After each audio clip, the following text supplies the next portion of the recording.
Hello friends, welcome back to my channel. आज मैं आपको डिज़ाइनर फ्रिल टॉप बनाना बताऊंगी। तो उसके लिए मैंने ये 2 मीटर साटिन सिल्क का फैब्रिक लिया हुआ है। आप इसे किसी भी फैब्रिक में से बना सकते हैं। तो सबसे पहले हमें फैब्रिक को 4 फोल्ड करके बिछाना है। जो मेरी साइड है वो बंद वाली साइड है और जो ऊपर की साइड है वो खुली हुई साइड है। और इसकी जो लंबाई है वो मैंने 25 इंच की रखी है। ये 24 इंच की हमारी रेडी होगी। अभी ऊपर से शोल्डर के लिए हमें 7.5 इंच पर निशान लगाना है। शोल्डर के लिए हम 7.5 इंच पर निशान लगाएंगे और आर्म होल की लंबाई के लिए भी हमें 7.5 इंच पर ही निशान लगाना है। 7.5 इंच पर निशान लगाते हुए हमें एक सीधी लाइन ड्रॉ कर देनी है। जितना हमने शोल्डर लिया है उतना ही हमें आर्म होल भी लेना है। अभी यहाँ से हम चेस्ट का मेजरमेंट लेंगे। तो आपकी चेस्ट का जो भी मेजरमेंट हो उसका चौथा भाग करना है और उसमें हमें 2.5 इंच एक्स्ट्रा लेना है सिलाई मार्जिन के लिए और एक सीधी लाइन ड्रॉ कर देनी है। चेस्ट का 4th पार्ट करना है और उसमें हमें 2.5 इंच एक्स्ट्रा लेना है क्योंकि हम फ्रंट पार्ट में कट लगाने वाले हैं। अभी बैक आर्म होल के लिए हम 1.5 इंच पर निशान लगाएंगे और फ्रंट आर्म होल के लिए 1 इंच पर निशान लगाएंगे और दोनों निशानों पर हमें राउंड शेप ड्रॉ कर देना है फ्रंट और बैक आर्म होल के लिए। अभी ऊपर से एक निशान हमें 14 इंच पर लगाना है कमर की चौड़ाई के लिए। यहाँ से हम कमर का मेजरमेंट लेंगे। तो आपकी कमर का जो भी मेजरमेंट हो उसका चौथा भाग करना है और उसमें भी हमें 2.5 इंच एक्स्ट्रा लेना है सिलाई मार्जिन के लिए। तो मैंने 10.5 इंच पर निशान लगाया है। वेस्ट का 4th पार्ट करना है और 2.5 इंच एक्स्ट्रा लेना है। अभी नीचे से हमें हिप की चौड़ाई का चौथा भाग करना है और उसमें भी हमें 2.5 इंच एक्स्ट्रा लेना है सिलाई मार्जिन के लिए। तो मैंने 12 इंच पर निशान लगाया है। हिप का 4th पार्ट करना है और 2.5 इंच एक्स्ट्रा लेना है सिलाई मार्जिन के लिए। अभी दोनों निशानों को मिलाते हुए हमें साइड से भी लाइन ड्रॉ कर देनी है।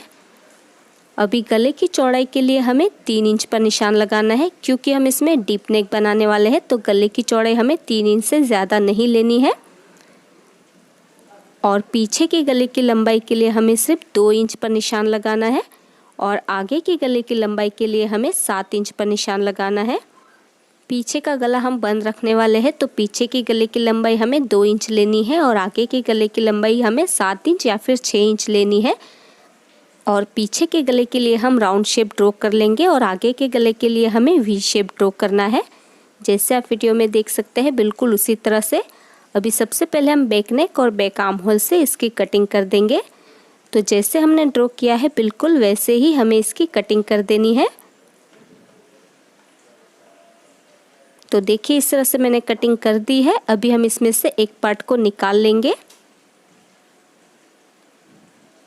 और इसे वापस से डबल फोल्ड करते हुए हमें फ्रंट नेक और फ्रंट आर्म होल की कटिंग कर देनी है।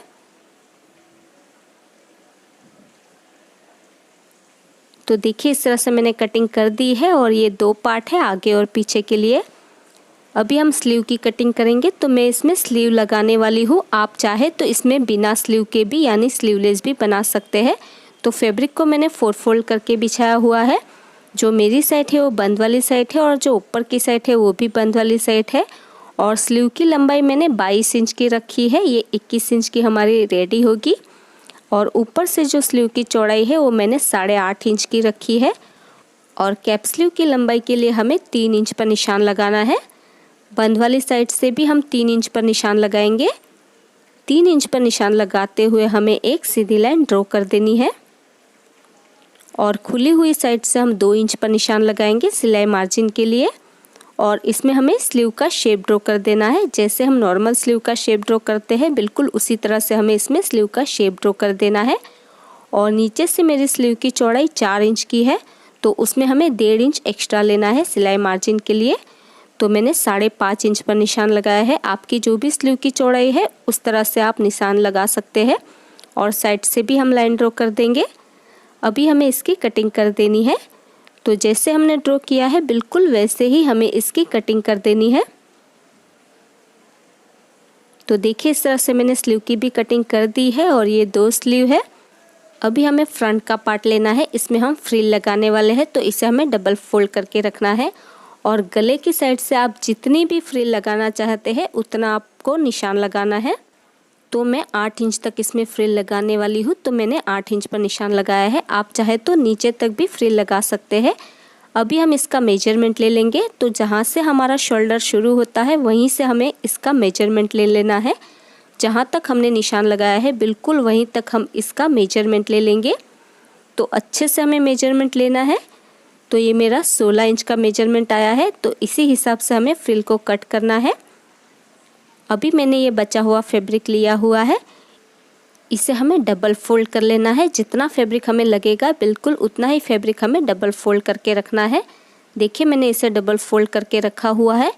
अभी बिल्कुल सेंटर में हमें एक राउंड शेप ड्रॉ करना है। तो हमारा जो फ्रिल का मेजरमेंट आया था वो 16 इंच का आया था। तो इस तरह से हमें मेजर टेप को राउंड में 16 इंच तक फोल्ड करना है। जैसे आप वीडियो में देख सकते हैं बिल्कुल उसी तरह से हमें इसे राउंड में फोल्ड करना है मेजर टेप को, और बिल्कुल बीच में हमें इसके राउंड शेप ड्रॉ कर लेना है। तो ध्यान रहे हमारा जो 16 इंच का मेजरमेंट आया था उतना ही हमें मेजर टेप को फोल्ड करना है, और इस तरह से अंदर की तरफ से हमें राउंड शेप ड्रॉ कर लेना है। आपका मेजरमेंट कम या ज़्यादा भी हो सकता है, 16 इंच से ज़्यादा या फिर 16 इंच से कम भी हो सकता है। तो इस तरह से हमें राउंड शेप ड्रॉ कर लेना है। अभी जो हमने राउंड शेप ड्रॉ किया है उसके ऊपर यानी कि चारों तरफ पर हमें 4 इंच पर निशान लगाते जाना है। ये हमारी फ्रिल की चौड़ाई रहेगी 4 इंच की। ये हमारी 3 इंच की रेडी होगी, क्योंकि हम अगर फ्रिल में स्टिच करते हैं तो 1 इंच हमारा सिलाई में चला जाता है, इसलिए हमें 1 इंच फ्रिल की चौड़ाई एक्स्ट्रा ही लेनी है। तो इस तरह से पूरे राउंड में हमें 4 इंच पर निशान लगाते हुए एक और राउंड शेप ड्रॉ कर लेना है। जैसे कि आप वीडियो में देख सकते हैं बिल्कुल उसी तरह से हमें एक सर्कल ड्रॉ कर लेना है। छोटा सर्कल हमारा अंदर वाला रहेगा और बड़ा सर्कल इस तरह से हमें बाहर की साइड से ड्रॉ कर लेना है 4 इंच पर निशान लगाते हुए। अभी जो हमने सर्कल ड्रॉ किया है वहाँ से किसी भी एक साइड से हमें एक इस तरह से सीधी लाइन ड्रॉ करनी है। इस तरह से किसी भी एक साइड से हमें सीधी लाइन ड्रॉ कर लेनी है। उसके बाद उसी के साइड में हमें इस तरह से हल्का सा राउंड शेप देते हुए एक और लाइन ड्रॉ कर लेनी है। जैसे आप वीडियो में देख सकते हैं बिल्कुल उसी तरह से हमें राउंड शेप ड्रॉ कर लेना है।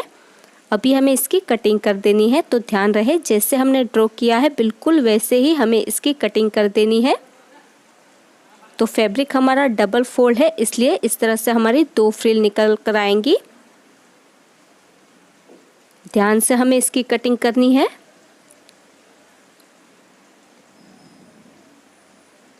तो देखिए इस तरह से मैंने कटिंग कर दी है, और ये हमारी 2 फ्रिल है जो आगे वाले पार्ट में अटैच होंगी।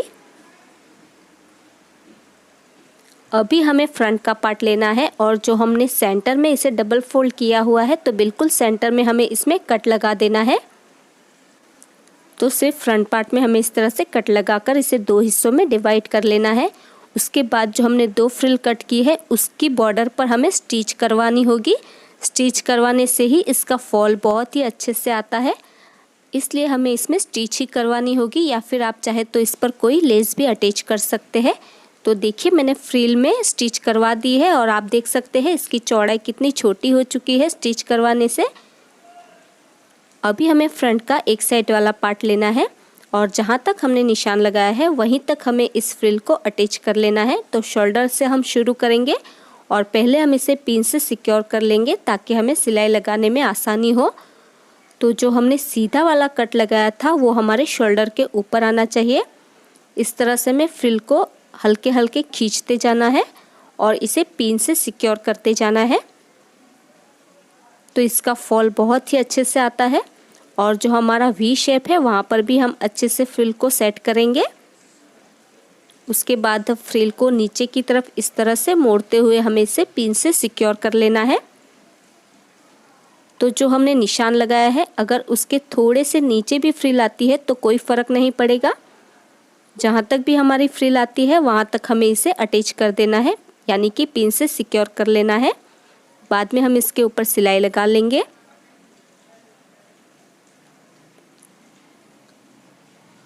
इस तरह से हम इसे पिन से सिक्योर कर लेंगे। उसके बाद हम इसके ऊपर सिलाई लगा देंगे।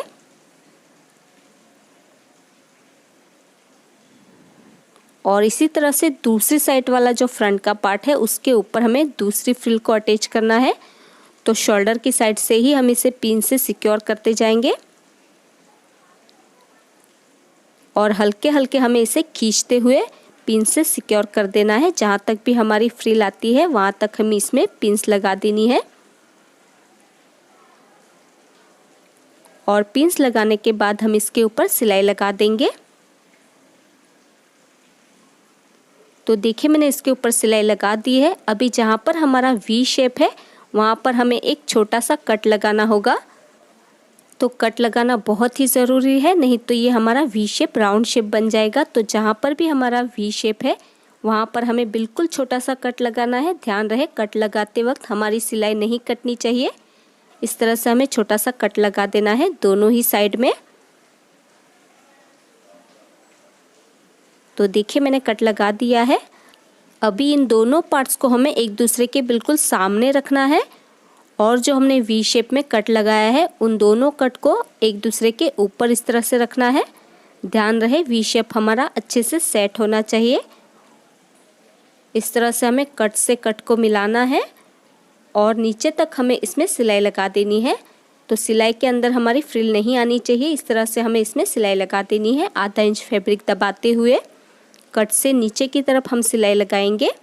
तो देखिए इस तरह से मैंने सिलाई लगा दी है और ये फ्रिल भी हमारी दोनों साइड से जॉइंट हो चुकी है, आप देख सकते हैं।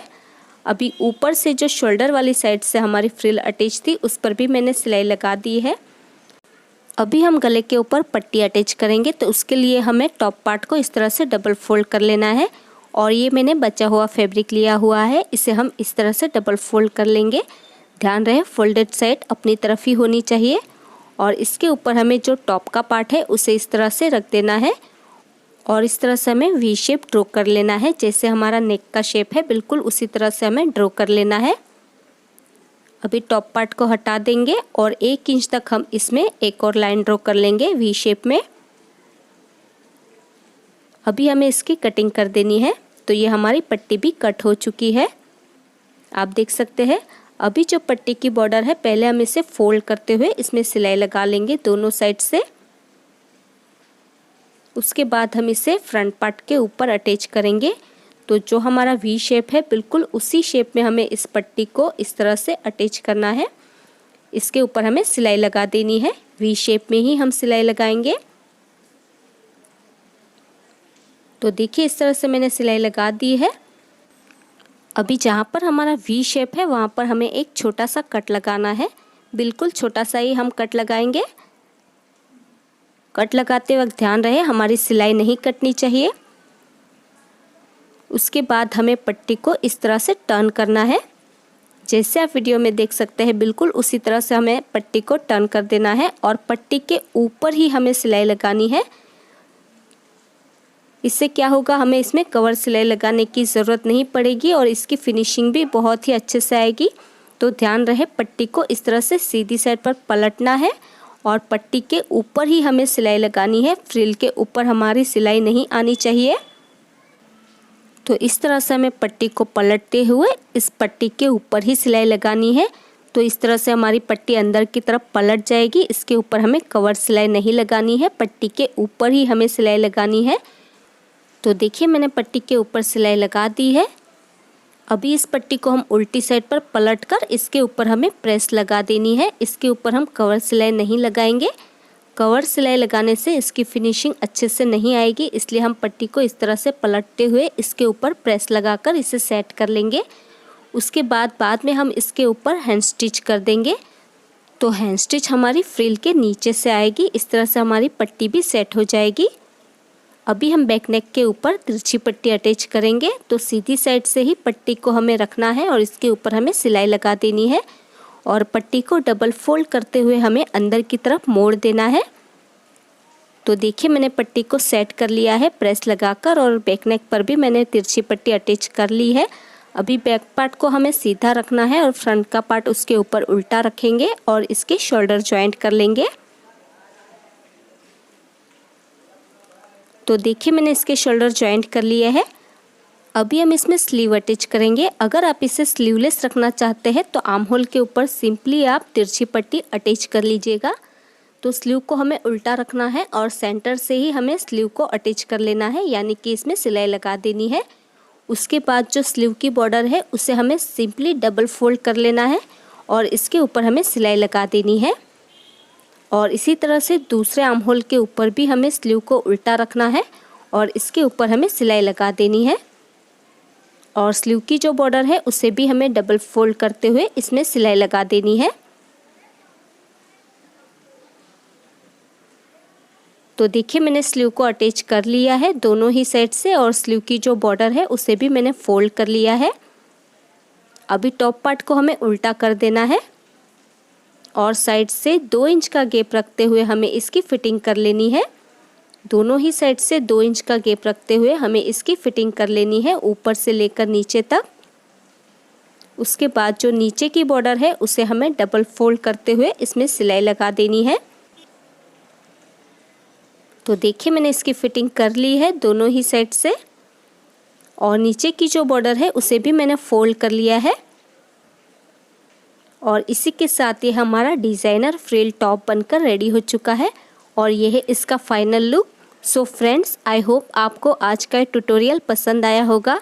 अगर आपको आज का वीडियो पसंद आया तो इसे लाइक और शेयर ज़रूर कर देना और अगर अभी तक आपने हमारी चैनल को सब्सक्राइब नहीं किया है तो प्लीज़ इसे सब्सक्राइब कर लीजिए और साथ में उस बेल आइकन को प्रेस करना मत भूलिएगा ताकि आपको हमारी आने वाली वीडियो की नोटिफिकेशन सबसे पहले मिल सके।